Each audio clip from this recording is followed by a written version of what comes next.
The problem we're looking at right now is the merge k sorted lists problem, and this is number 23 on Leetcode, and it's considered a hard problem. We're given an array of k linked lists called list, where each linked list is sorted in ascending order, and we are asked to merge all of the linked lists into one sorted linked list and return it. So, as you're analyzing this problem, you should think that you need to maintain sort of a position in each of these linked lists. So that way you can access the current element in each linked list that you have not already added to your resulting list that you want to return. You also need to maintain the order of which element from the three that you're looking at, or in this case, k elements, because there can be k linked list, which of them is the lowest, so you know which one to append to your new resulting linked list. So to me, this sounds a lot like a priority queue, where the queue is going to maintain the order of elements that are on it. So that way I always grab the next element that would be appended to my linked list. And this will make sense when I show you an example.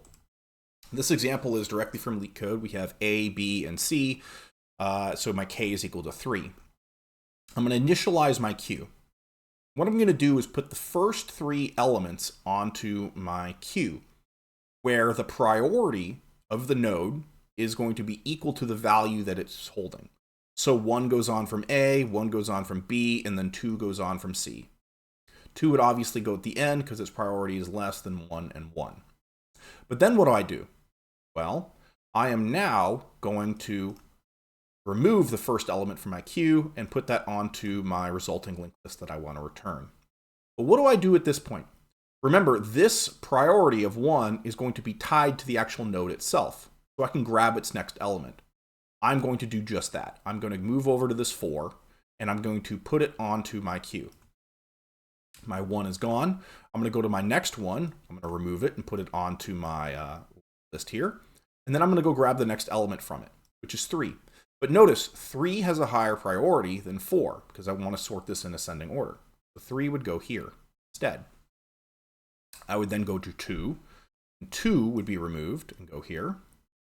2 would then add 6. And I'm just going to leave a little bit of space here because I can visually see that there will be more elements that will go in between. 3 will be checked next. 3 is removed and put onto my linked list over here. And its next element inside of B, right here, is 4. So 4 will be put on. 4 is then removed, and this is the 4 from A. So we're going to go over to 5. 5 will be put onto my link. Into my queue. And then 5 will be taken, and then 6 will be taken because there is nothing left from them. Now, think about it this way. What is the complexity to insert an element into my priority queue in order? Well, that would just be, what, log k, right? Because I already maintain the order of the elements on my queue, so sort of a binary search can insert it very easily, which would be logarithmic in time complexity. And then the number of elements that I always have in my queue, except at the start and the end, is going to be k, right? Because I'm only going to have, in this case, 3 elements on my stack, on my queue. And then from there, my linked list is just going to build from that. So let's code this. First thing I'm going to do is create a return list. And this is just going to be what I return at the very end. So I'm going to initialize this just with a 0. And the reason why is because I need something that I can actually attach something to at the very start. And then at the very end, when I'm returning things, I can just ignore this first element in this linked list. Then from here, what I'm going to do is basically create another instance of this so I can keep moving along in this chain while maintaining where the very start of my resulting linked list is. And then finally, what I'm going to do is initialize my priority queue.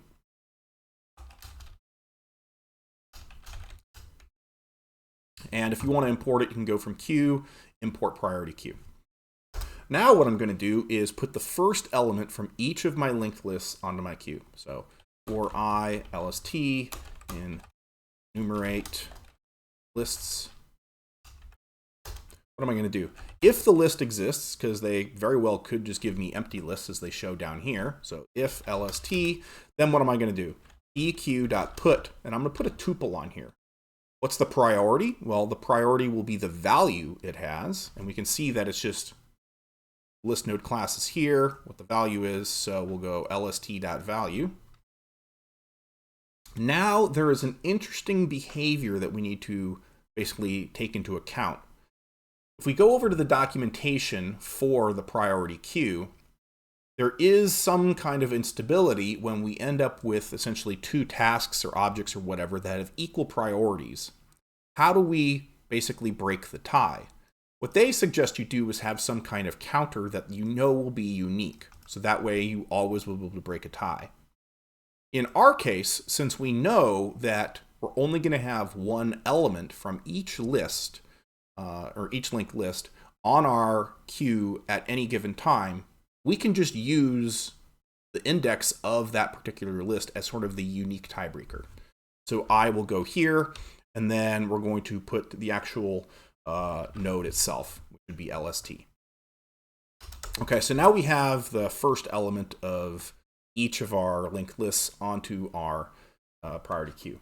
Now what I'm going to do is go through my priority queue, and as long as it is containing something, I'm going to remove that element and put it onto my current list that I'm building. While not queue.empty, what am I going to do? I'm going to get the value, but I don't care about the value because my priority queue will already ensure that it is maintaining the order that I want. And then I'm going to get the current list that it's from. And then I'm going to go get the min node. And it's really just the minimum node inside of our priority queue. That's really what it is. Okay. Then if I have something else beyond this min node in that linked list, I'm going to add that next element onto my queue. Just as I talked about, we went from 1, we're going to go to 4, we went from 1, 3, etc. We're going to do the exact same process here. So if min node node.next, what am I going to do? eq.put min, make sure it's a tuple, min node.val, the current list we're on, which is I, and then min node.next. And let me check. We already have min node here. This needs to be min node.next. There we go. So that way it's the next element. And then what I'm going to do, remember we have current, which is maintaining the place of the element inside of our builder. So I'm going to go with per.next is equal to min node. And then what? Per equals per.next. Then what am I going to return? Well, I want to return my return list, which maintains the very start of this, except remember, I don't want this extra node here. So return ret list dot. Let's do a quick once over to ensure this looks correct. Current.next. This looks like it should work. So let's try running it and see what happens. Okay, we passed all the test cases, so let's submit. And we solved the problem. Thank you very much.